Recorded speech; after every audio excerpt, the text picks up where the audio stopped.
नमस्कार, मैं आपके साथ आशा सैयद। आप देख रहे हैं मुद्दे की बात आशा सैयद के साथ। इस वक्त हमारे साथ मनीष अग्रवाल अग्रवाल जी मौजूद हैं, जो कि दिल्ली हाई कोर्ट में हैं। उनसे हम बात करते हैं कि अधिवक्ताओं के साथ आए दिन हत्याएं हो रही हैं, उनका क्या कुछ कहना है सर?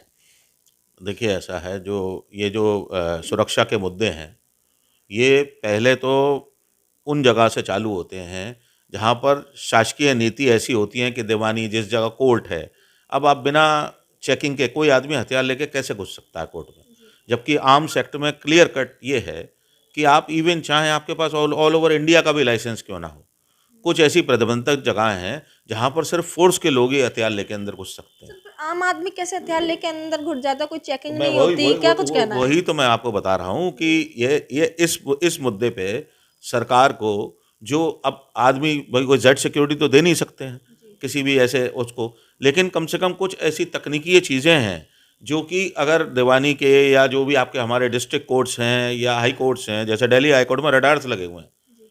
एकदम अंदर घुस के आप वहाँ पर जाके कोई कार्रवाई नहीं कर सकते। इवन वकील का भी पूरी पूरी हर तरीके से जो है चेकिंग होती है। जी। यहाँ पर अगर वकील है काला कोट पहना हुआ है, यहाँ पर हिम्मत नहीं करता वो चेकिंग करने वाला अधिकारी, भाई ये अटक जाएगा हमसे, क्योंकि आदमी जो है इसको समझदारी से नहीं लेता, इसको अपने ईगो पे ले जाता है। हम्म। और दूसरी बात मैं आपको ये भी बताता हूँ कि इस तरह की जो भी अगर जो हत्याएं या कुछ होती हैं, जी। जो भी ऐसे ऐसे वार, उसमें उसके अंदर भी कुछ ऐसी हमारी जो सरकारी नीतियाँ हैं उनका उनका इसमें वो है। अच्छा। क्योंकि क्या होता है, पर्सनल ले लेता है मुद्दई। हम्म। वकील तो आपको देखिए, वकील एक पार्टी की तरफ से होगा तो दूसरा उसके खिलाफ होगा। जी, बिल्कुल। तो ये पेशा ऐसा है, ये उसका सैद्धांतिक काम है। Professionally he has to be involve जी। For the case of the client, but वो अपने जान पे एक जोखिम ले लेता है, जी। और तो जिसकी वजह से उसके साथ ये सब होता है। सर, वकीलों को कहीं ना कहीं सुरक्षा मिलनी चाहिए। बिल्कुल, ये देखिए, और अभी वो बहुत हर तरीके से हर हर हर जगह की बार एसोसिएशंस ने, और एट प्रेजेंट हमारे अभी जो बार काउंसिल के जो नवागत चेयरमैन हुए हैं, Mister Shirish Malhotra ji, he is a very gigantic person, he is a very fast man, superman कह सकता हूँ मैं उन्हें। जी। हमें पूरी उम्मीद है कि अब अधिवक्ता सुरक्षा कानून पुरजरूर तरीके से एक प्रॉपर कोड ऑफ कंडक्ट के साथ लागू होगा, जिससे कि सरकारों की भी पूरी जिम्मेदारी बने अधिवक्ता की सुरक्षा की। सर, देखा जा रहा है मौजूदा सरकार में अभी एक वीडियो वायरल हुआ था, कोर्ट के अंदर के फायरिंग हो रही है, क्या कुछ कहना है इस पर? ये सब हुआ था सहारनपुर कोर्ट में। जी। जो कोर्ट के अंदर जो है, जो साथ में लोग आए थे, जी। जो जैसे विटनेसेस के रूप में, हम्म। वही तो मैं आपको बता रहा हूँ, वो अंदर हथियार लेके आ कैसे गए?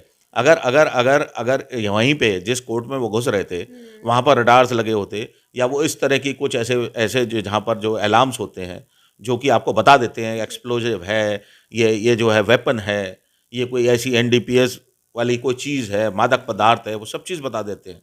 वैसे ही उस तरह के स्कैनर्स हर जगह ज़रूरत है लगने की। अच्छा सर, आगरा शहर में देखा जाता है अधिवक्ताओं की सिक्योरिटी को लेकर कोई अलर्ट नहीं है। दिन दहाड़े हत्याएं हो जाती हैं, लोग हथियार लेके कटो कोर्ट में चले जाते हैं, फिर भी सरकार शासन प्रशासन शांत रहते हैं, क्या कुछ कहना है इस पर?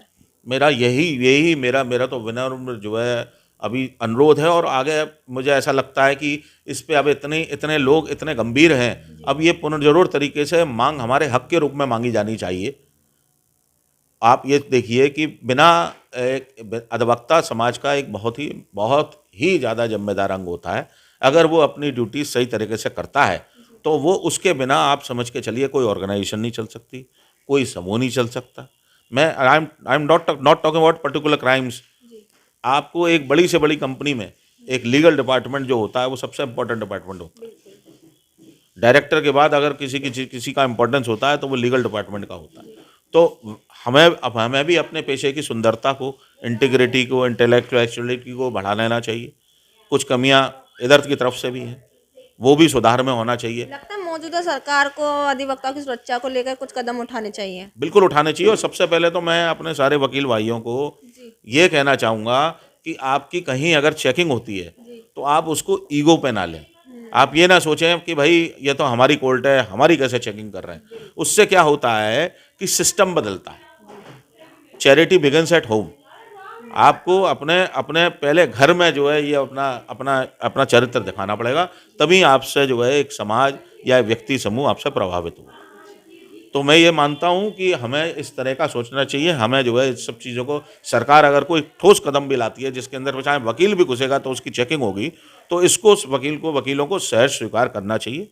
और योगी सरकार, चूँकि केंद्रीय प्रतिनिधि सरकार हमारी बीजेपी की है और तकनीकी पे बहुत ज़बरदस्त तरीके से काम हो रहा है।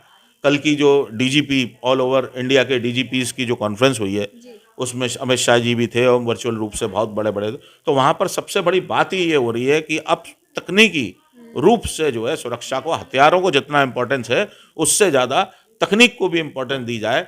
क्योंकि मौजूदा आप देखिए, पिछले करीब, मैं तो आपको बता रहा हूँ, पिछले 10 साल से मैं ये देख रहा हूँ कि हमारे यहाँ जितने भी आईपीएस आ रहे हैं, उनका जो बैकएंड है वो आईआईटी है या उनका बीटेक है। They are maths and science students, they are computer science students. अभी हमारे जो तत्कालीन यहाँ पर एसपी साहब थे, श्री रोहन बोत्रे जी, जो अब एट प्रेजेंट कासगंज के एसएसपी हैं, आपको उनका इतिहास पता है? बिल्कुल सर, वो अमेरिका से उन्होंने पढ़ाई की थी यस, इंजीनियर की। उन्होंने बीटेक के बाद जो सबसे बड़ी डिग्री होती है इंजीनियरिंग की, वो उन्होंने अमेरिका से करी और उसके बाद उन्होंने प्रशासनिक सेवा में को चूज किया और एक आईपीएस के रूप में फिर उन्होंने कार्य किया और बड़े ही जिम्मेदार व्यक्तियों में उनका नाम है। और बहुत, अगर मैं तो ये कहता हूँ कि अगर वो यहाँ पर एट प्रेजेंट में होते, क्योंकि लास्ट उन्होंने हमें बहुत अच्छा आश्वासन दिया था ये पंचीपेटे की कार्रवाई के लिए। अच्छा हाँ। सर, अभी एसबी कासगंज जो है चर्चाओं में भी बने हुए, एक अल्ताफ नामी युवक की मृत्यु हो जाती है पूछताछ के दौरान 2 फीट के पैप से, इस पर क्या कहना है? देखिए, मैं आपको बताऊं, इसके अंदर भी क्या है, इनर स्टोरी अलग होती है जी और जो आउटसाइड स्टोरी होती है वो अलग होती है। अब जैसे आपको अभी बताऊं कि जिस जिस जिस जिस मुद्दे में, जिस वजह से राज जी जो है, जिनका यहाँ से ट्रांसफ़र हो गया, अब आप ये बताइए कि ये कहा गया पुलिस कस्टडी में मार दिया। उस आदमी के अपराध का, कोई अपराध की कोई सीमा नहीं है, वो मतलब पुलिस की माल खाने में आके जो है चोरी कर रहा है। अब हो सकता है ऐसे लोग, क्या है, ये लोग फैमिली का तो ये भी कहना था कि पुलिस द्वारा उनके घर में पैसे डाले गए थे, उनको थाने ले जाकर उनके दूसरे बेटों को बैठा लिया गया, पुलिस द्वारा धमकाया जा रहा है, फैमिली का कहना था। ना, ये सब रिकवरी के बाद, जो सेकंड बार जो उसने कबूला, पहली बार में, दूसरी बार कबूलने से जो वो हटा, उससे ये सब हुआ। और फिर देखिए, ऐसा है, मैं आपको बताऊं, ये जो सारी चीज़ें हैं, इसकी हमारे पास सिर्फ एक इंसाइट होती है, मतलब आउटसाइड होती है, कोई इंसाइट नहीं होती है।